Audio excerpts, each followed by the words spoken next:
The Last of Us, a popular video game, has been adapted into an HBO series, also called The Last of Us. The video game is known for its Easter eggs, small hidden references that serve as surprises for players. Similarly, the show also includes nods to the Last of Us universe that some loyal fans are going to appreciate. In this video, we're going to take a look at the hidden details and Easter eggs of The Last of Us. Stay tuned to find out. Episode 1: Backseat Driving.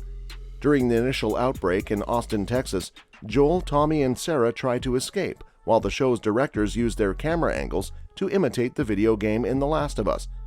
The third-person view, with the camera position in the back seat of the vehicle, mirrors the game's perspective when playing as Sarah in the same position.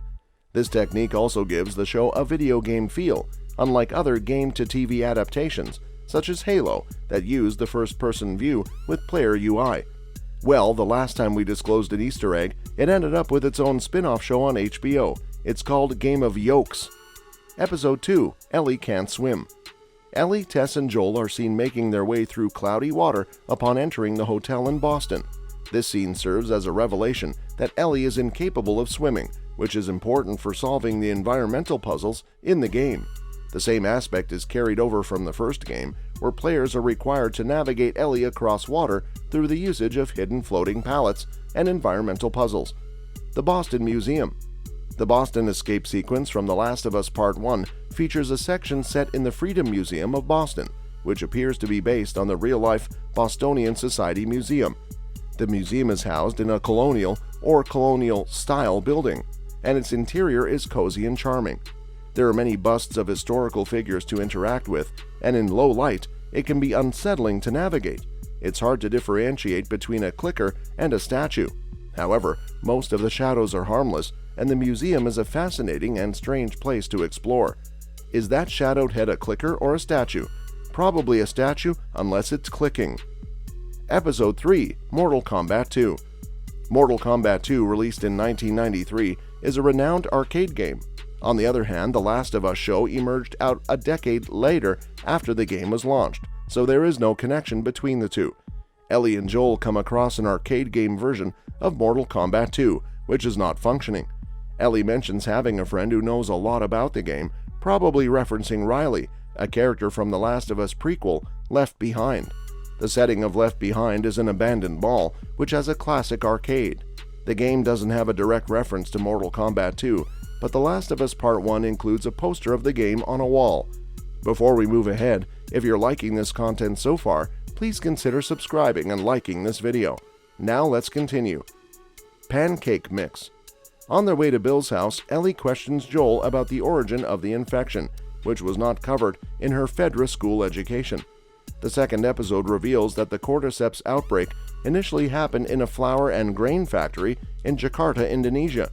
Joel informs Ellie that the virus entered the grain supply, which these factories provided for major corporations that shipped globally, including everyday items like pancake mix.